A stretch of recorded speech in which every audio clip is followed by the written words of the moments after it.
Hello, hello, everyone, Howdy. and welcome back to a role to play. A role to play. We're here. Yes. Manny. Manny the guardsman. Or is it Mani? Mani? Like Donnie, but Mani? Mani? Is he Mani? Mani. No, I think Manny's fine. Manny? So I wanted to tell you about something that happened to me this week. Yeah. Last Saturday, I went to my buddy Micah's birthday party, right? Yeah. And it was a costume party. He wanted to do a costume party. Okay. So Johnny pestered me into buying a costume. Yeah. Because I was just gonna throw something on. He's like, no, buy, because he has this one of those inflatable wearable ones, and it was a little unicorn that he rides. It has the little fake feet that hang off the unicorn. So he's like, buy an inflatable one. Do inflatables with me. I'm like, fine. So I bought this one where it's like a spacesuit and there's big rockets on my back, and my feet are like the fire. So it was really cool and really fun. And no one was tickled more pink by just me dancing around or just vibing than Johnny was. Every time I would look at him, he'd be looking at me and just losing his fucking shit.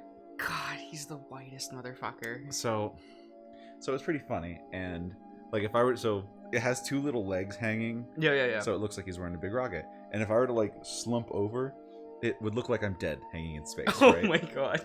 So they so let me show you the picture that Johnny took, because because he just couldn't keep this to himself. He loved it so much. Oh god, 1 second. Do you not just have a picture of yourself in it? No. So that was the costume. Oh, it does just look like you're dead. Yeah. And so he sent it to our little friend group in the orchestra. Yeah. And one of them took it and did this.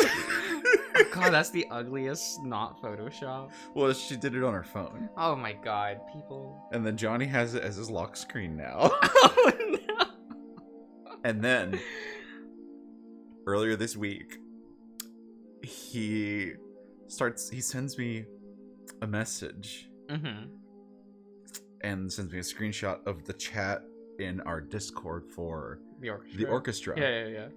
He submitted it and got it made into an emote on the fucking Discord.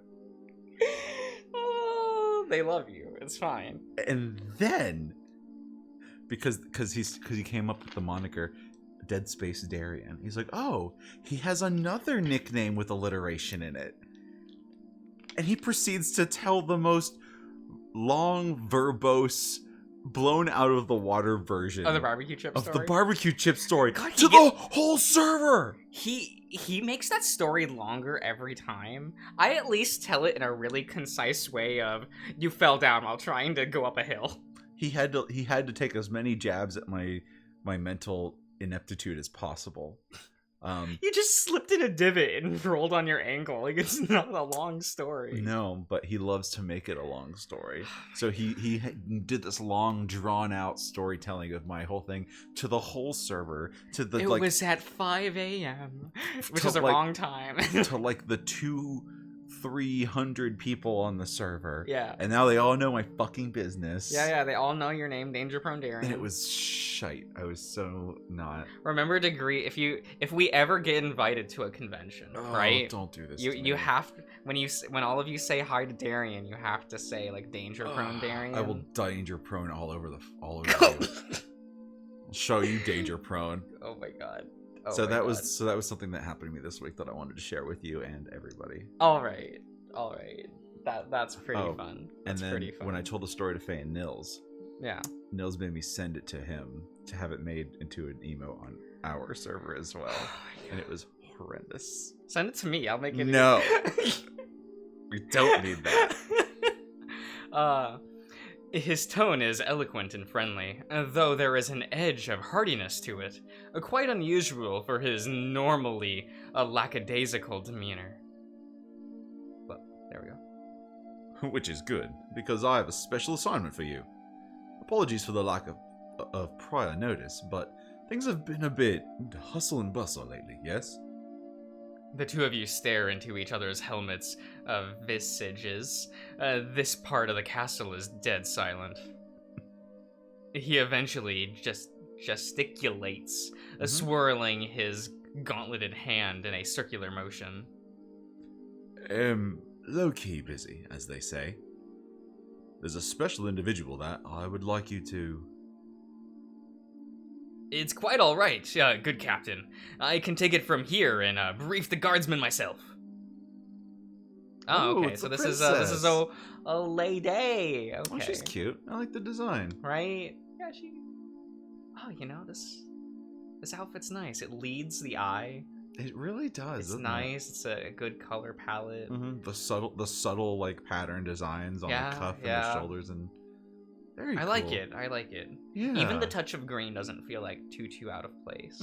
I like it. Yeah. I apologize for my tardiness. Matters of the court have been exceptionally trying today, and I decided a moonlight ride with my saddler was in order.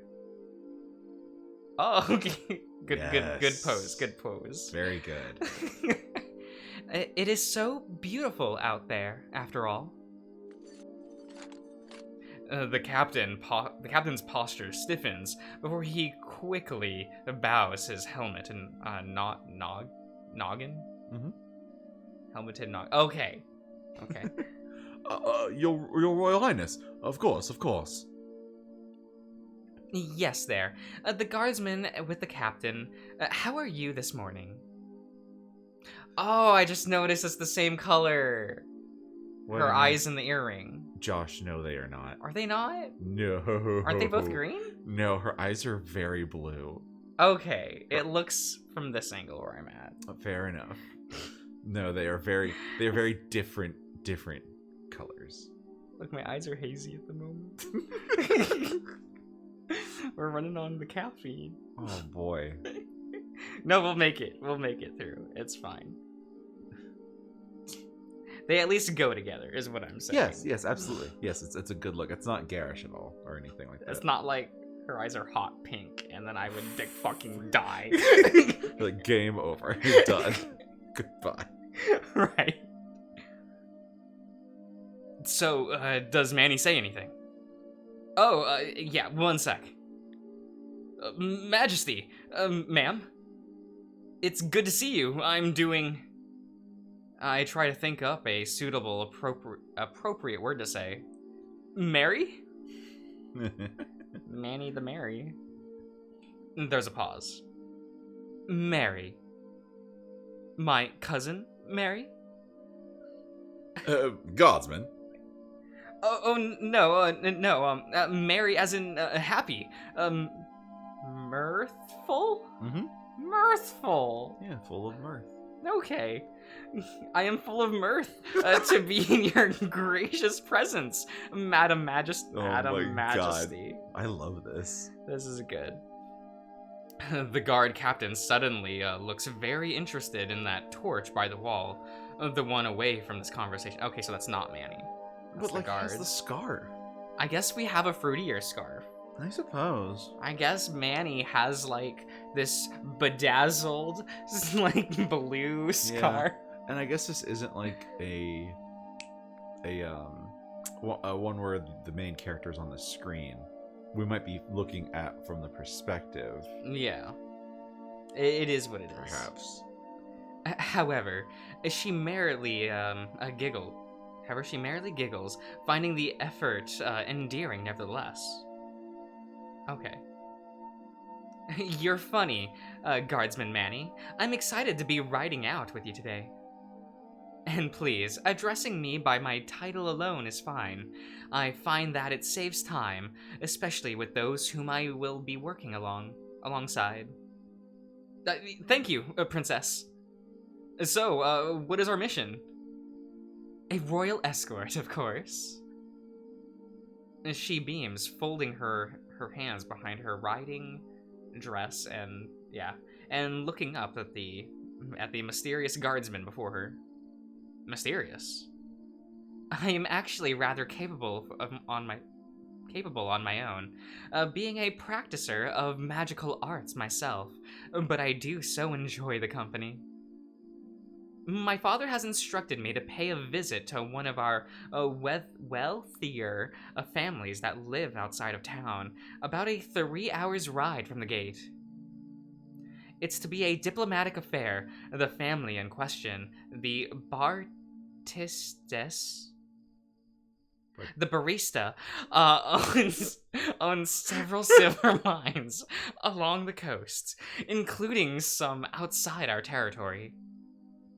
It won't get too much into the boring political details, that being for me to worry about, but recent imposed tariffs upon ore imported into the kingdom have been extravagant. Yes. Okay. Yeah. Mm-hmm. The barista has been... What is this word? It seems like Bartistes. Bartistes? Bartistes. The Bartistes have been vocally opposed to the tariff, and we wish to formally back them. Huh. With the secretive meeting going on in the middle of the night, I'd expect something a little more high stakes for this quest. Understood, Princess. I will be happy to accompany you and, provide my blade, should peril arise. Wonderful. I will be joining you as well, per the king's new orders. We will be taking the back roads through town, avoiding major thoroughfares. This is, of course, for security considerations. Also, it helps prevent confusion. We wouldn't want the peasantry thinking there's some sort of royal parade afoot. I'm not remotely presentable enough for such an affair. My cape is still being cleaned from last month's sortie. He chuckles politely, though Guardsman Manny may be able to detect a tinge of nervousness in the captain's laugh. Understood. Yes, that's a fair precaution. Sod claps his hands, nodding. Excellent. Well then, let's be off. The sun shall be rising shortly. Sounds good, sir. Indeed. Duke? Yeah, one sec. Trying to find the background and map for the next part. You're supposed to... Come on, sir. I mean, if he's working on a laptop, he probably has like 1 billion windows open. Guess what? Have them all in separate folders. Like, have it prepared. You knew the next scene was probably going to be them going outside. Like, I mean, it happens. Oh my god, be prepared. Oh, it's through a folder. Okay. Yeah, so it's physical shit. Duke rummaging through his folder and materials for a minute, before finally giving up, whipping out a tablet out of his backpack. Look, you should have it in a binder with everything sleeved. Mm-hmm. And marked, so you have locations and backgrounds in its own separate section. He's likely an unprepared DM. Unfortunate. Yo. Excuse me? Yo. Excuse me? What? Yo. Oil painting.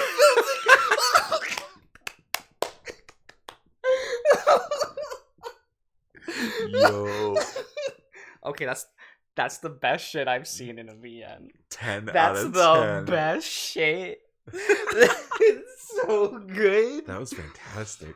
Oh shit. That really sets the tone. I am living for this. This is very good.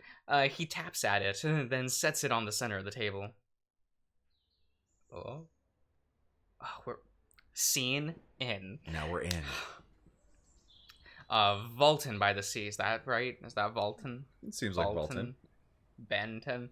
By the sea, capital city of the petty kingdom, contains approximately 30,000 people. Originally a fishing town, Velton diversified into a smithing hub as vocational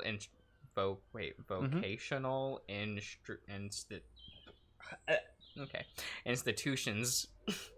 Sorry. Look, it's I didn't die. You didn't. I am alive. You really stayed alive. I'm proud of you.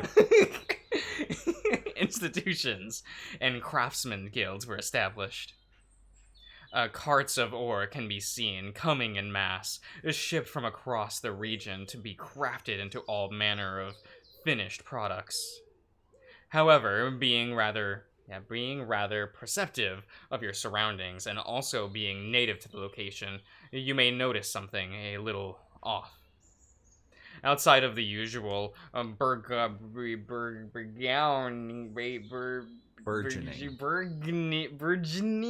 Yeah. Okay, I wasn't having troubles. That's okay. Yeah, it was all an act. It was all an act, yeah. I'm a master actor, you know. Like, get this man a fucking Emmy. The decade I spent in theater, like school, like definitely paid off. I'm a theater kid. I'm a theater kid. I've been playing Abyss actors in Yu-Gi-Oh since 2016. Oh my god. Where's my Oscar for Best Actor? Oh my god. I got an Oscar for Best New Actor, Best Veteran Actor, Best Actress. You know, we don't discriminate here. I got them all. I won every Oscar that year for Best Horror, Best Comedy. We all do it. Industry traffic. Things seem strangely quiet. There's usually quite a bit more people around, even at this early hour. The guard captain leads you two down an alley, which one of the minor side gates of the surrounding city wall is now in sight, just past a couple buildings. A watchman runs past a nearby intersection, though he comes to a quick halt when he sees you. He spins on his heel, then double time in your direction. It takes him just a moment to reach the guard captain. He's speaking with some urgency, though what exactly he says is unclear, his voice hushed. The two converse for less than a minute, glancing towards the princess once or twice, before the watchman takes off again in the direction of the town square. Guard captain, what seems to be the issue? Why is everything so quiet? Captain Antos. Yeah, Antos, yeah. Regards the two before him, thinking. It appears there's a little bit of a disturbance downtown. Okay. You know, angry peasants and the like. Just shoot them.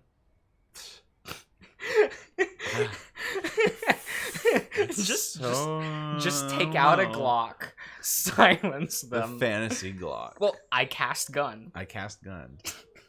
Well, I mean... Is that not a thing?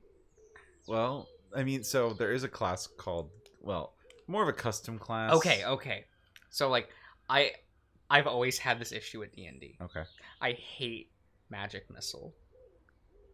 I was going to mention Magic Missile. Why do you hate it? Why is it called Magic Missile? What's the origin of the word missile? Does it even make sense in that context? Well, I think missile just means projectile. I don't think it means explosive projectile explicitly. Okay, but it's still like it feels like you probably should have come up with something else. I mean, that's fair. Like the sound of Magic Missile in the modern day just doesn't sound right. But there is a class called Gunslinger where you can actually it's a subclass of fighter, essentially. Yeah. And you can build a gun if you really want to. Oh my god. Okay. Oh, that's terrible. What's gotten everyone so upset? Perhaps we can take a little detour and help. Right, Guardsman Manny? Missile is an object which is forcibly propelled at a target either by hand or from a mechanical weapon. It just doesn't sound right in a fantasy setting, though. I realize that's my Zoomer mindset. But a missile is the thing that blows up, right? Yeah, but it feels weird. Right. I understand weird. what you mean. I feel like it should be like Magic Arrow or something. I understand what you mean. But Magic Missile sounds so cool. I don't think it does. I think it sounds lame. I've always thought that sounded lame. Like... I'm sitting here like, man, shit in D&D is so lame. Excuse me as I do this paragraph-long summoning shout for an XZ summon in Yu-Gi-Oh! In a tournament. Judge, he's stalling. No, he's not stalling. He's doing the shout. What the fuck? I'm gonna disqualify you for interrupting. Galaxy. Game 1 over. He wins. Game 2. Oh my After god. he finishes the shout. Right. I love that shit. I love that shit so much. Make it longer, more stupid, please. And I love how they have to censor it in the dub, because sometimes they get wild in Japanese. That's so good. Before you can weigh in your options, Captain Antos interjects. Oh no, goodness no. What you are doing is far more imperative than this. Common squabbles. You know how it goes, yes? Your father's treasury exists to pay the watchmen for situations just such as this. Though, we should probably avoid the warehouse district and stick along the wall edge, near the bellows. The armed man flicks his reins. Yes. Heading off. The princess makes a show of being rather visible, visibly offended at the guard captain's dodging of her question, before following after him at a strong canter and nearly a gallop. I know that it's supposed to be like the person piloting this, that's weird phrasing, piloting this character, like saying this as the action, but it does trip me up. Is it supposed to be that? Well, I assume this is like the person at the table who's playing the princess. But like, is the princess a character, or is the princess an NPC piloted by the DM? Well, I assume if that's the case, it would just say DM. You know what I mean? That's a good point. Like my logic. That's a good point. I see what you mean. So I assume this is like the player saying what the character's doing. Yeah. And I guess, in all fairness, a player can be a princess. Yeah. Fair and valid. Their name is allowed to be princess. Yep. Go right. I'm better than you. I outrank you. My name is princess. My name is princess. Sorry. It's a great name. She's known these cobblestone streets since she was a little girl.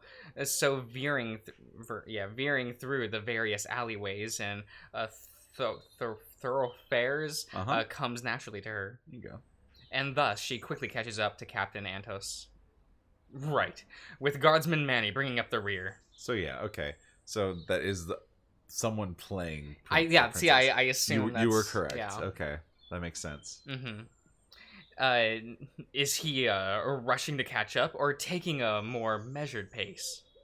Oh, you gonna catch up or keep a steady pace? I'm lazy. While Captain Antos and Princess Gwenhilda. Gwenhilda. It's two names put together, Chuck. Gwenhilda. Here you go.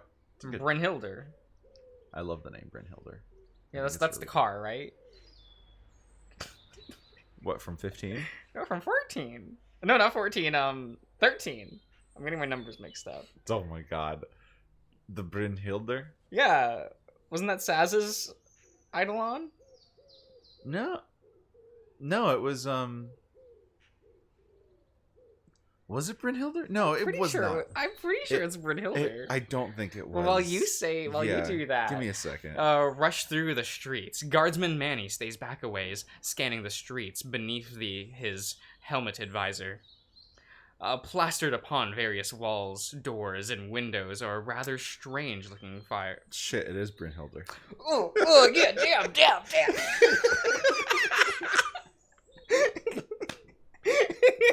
Whenever you dab, you have to say it now, even in real life.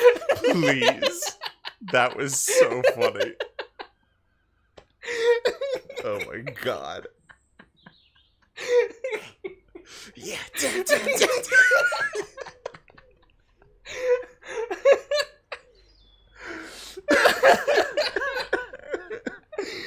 fine. It's difficult to make out the text while moving, but the most striking feature of the imaginary imagery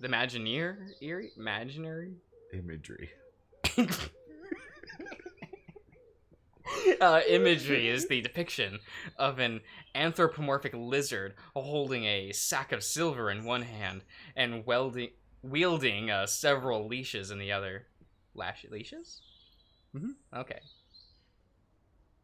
Attached to the end of each leash are an assortment of grubby, loincloth-clad humans cowering at the lizard's feet.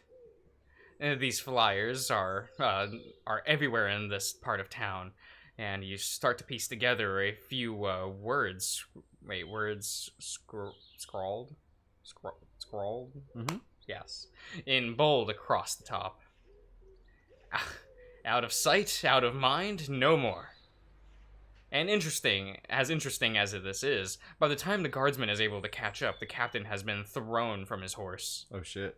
The culprit being a dock rope. Yeah, dock rope that was suddenly stretched out across the exit of a narrow alley. Where it is taut. Taut? Not tout? No. Taut? You pull something taut. You make Taut. it tight. Mm-hmm. Okay. You pull something tight, you pull it taut. Okay. Mm-hmm. Mm-hmm. We'll end the part here. Okay. That's fine. That sounds good. That sound good? Well, we will see you around, everyone. Don't forget to